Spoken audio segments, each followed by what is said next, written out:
단순하면서도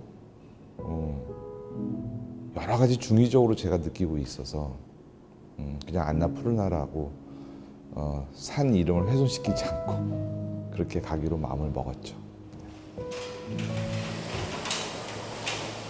아니 내려요. 오케이. 잠깐만요. 저는 현장을 좋아했어요. 굉장히 좋아했어요. 스튜디오 안에서 예상할 수 없는 아주 다양한 사건들이 존재하니까 그 현장의 매력은 큰 선물을 늘 주는 거죠, 사실. 여기 보시면은 약간 푸른빛으로 이렇게 그림자가 이렇게 싹 지잖아요. 이 푸른빛이 실제로 안나푸르나를 가면은 기운이 그렇게 느껴지는 건가요? 아니면 진짜 푸른빛이 이렇게? 그게 우리 시각적으로는 이렇게 퍼렇게 보이진 않아요, 사실. 사진을 찍었었을 때 네. 그런 현상이 더 유독 나오고 햇볕을 등지고 있는 산이 훨씬 더 그 산의 매력이라고 할까? 그 위험함이 뭔가 예. 이렇게 미술적으로 얘기하면 숭고함 뭐 이런 거일 그런 수도 게 있고. 맞아요. 이 주황빛이 뜬다는 건 노을 때쯤이라고 노을이죠. 예. 보시면 돼요. 소위 말하면 세상의 빛이 조도가 바뀌는 타이밍. 뜨거웠다가 식어가는 느낌이 저한테는 정서적으로 맞는 시간대인 것 같아요. 거기에 따르는 풍경도 저한테 맞는 것 같아요. 실제로 봐야만 되는 건 아니에요, 사실. 이게 다른 경험을 통해서도 우리 삶의 경험을 통해서 유추해낼 수 있는 경험이 있다고 봐요. 산에 대한 관심이 없는 사람 입장에서는 굉장히 두려움이죠. 산을 별로 안 좋아해요. 네. 제 스승 정현목 교수, 이론 교수님이 산을 가봐야 될 것 같다. 그렇게 말씀을 하셨고.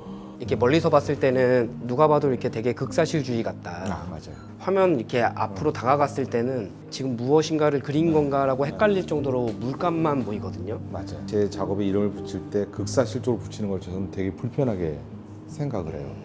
멀리서 풍경을 랜드스케이프를 보면 되게 아름답잖아요. 네. 근데 그 안에 들어가서 가까이 보면 물성이 굉장히 거칠고 세요.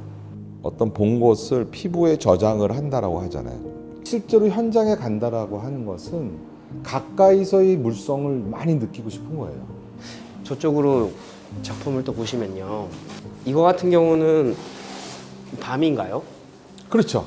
밤이기도 하지만 실제 낮에도 저쪽 면에서 반대쪽 면에서 해를 맞이했다면 이쪽은 이제 그늘 쪽이겠죠.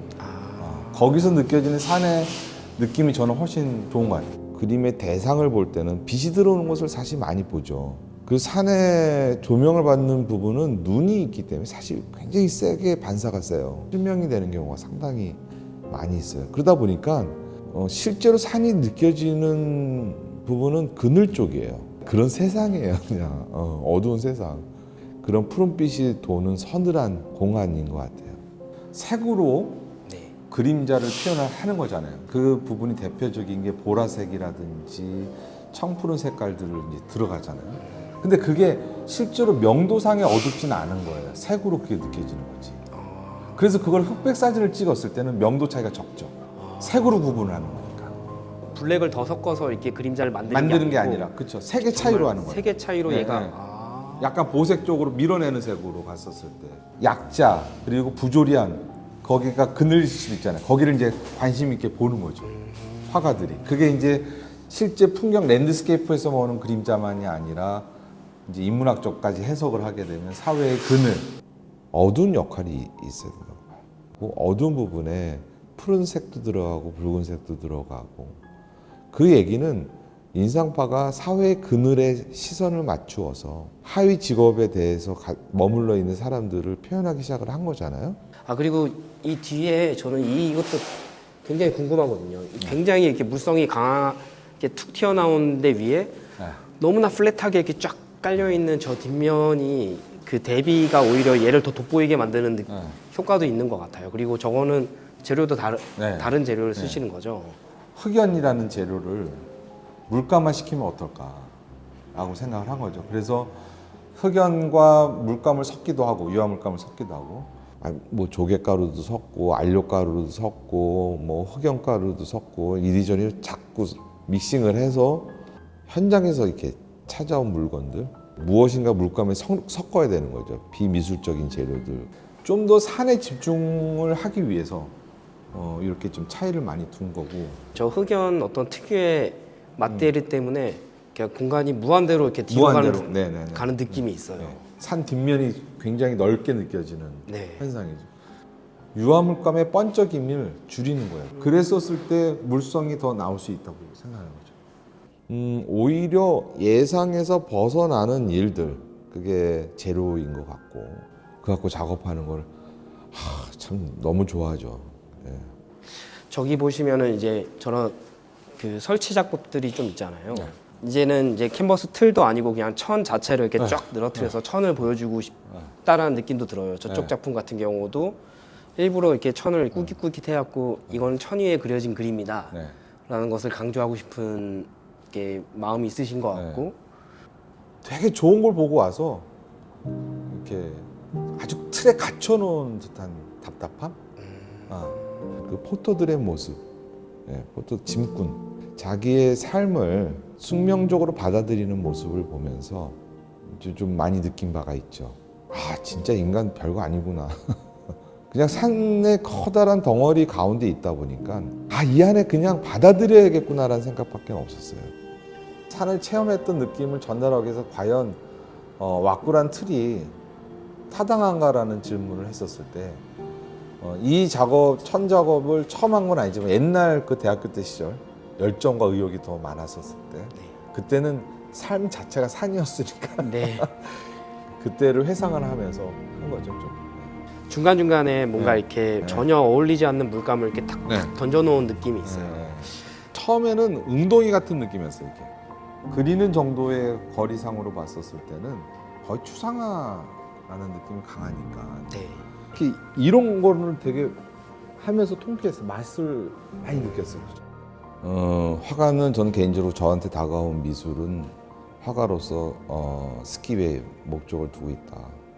다가온 미술에 대해서 제가 받아들이는 용기가 생긴 것 같아요. 이렇게 사람들이 김남표 하면 떠오르는 거는 백호와 얼룩말 그리고 파스텔화잖아요.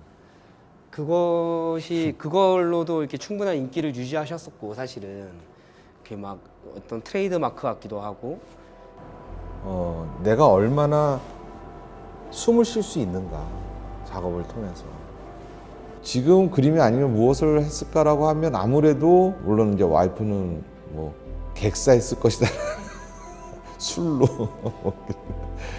저한테는 밝은 면도 있고 어두운 면도 있고 또 혹은 아주 그 우울한 면이 있고 굉장히 또 액티브하고 밝은 면이 있잖아요. 사람이 복잡하잖아요.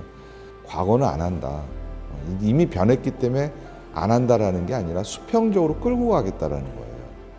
낮은 시점에서 제 작업을 이해하는 건 좀 어려울 것 같아요. 좀 더 높은 위치에서 내려다보면 지형도가 보이지 않을까? 향후 뭐 인물을 그리더라도 인물 자체를 풍경적으로 접근을 할 생각입니다. 3개 연작하셨잖아요. 이것도 혹시 편집된 풍경이에요? 네, 이것도 근데 얘랑 똑같은 산일 것 맞아요. 같아요. 똑같아요. 아. 그리고 이 양쪽에 있는 거는 히말라야가 아니에요. 알프스예요.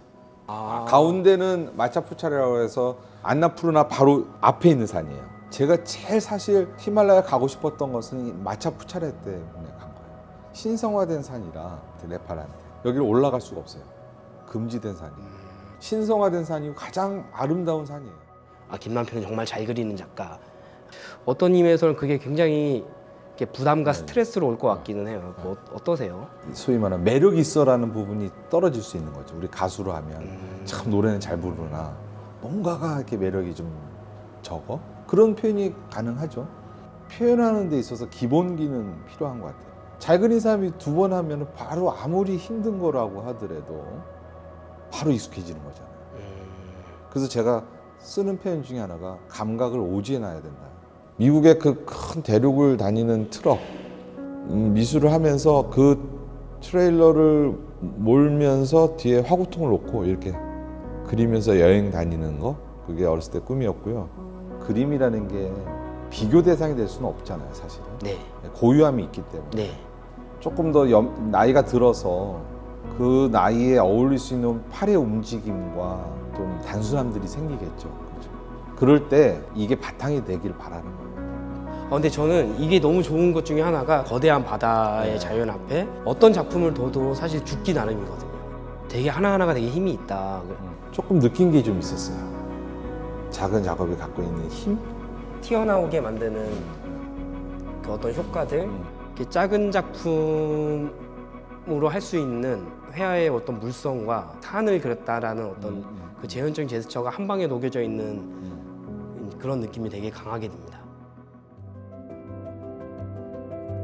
이렇게 20여 회의 개인전 가운데 만족도가 굉장히 높다라고 생각이 들어요. 매번 힘든 전시를 받아주는 거에 대해서 저는 일단 당당하게 고맙습니다라는 말을 하고 싶어요.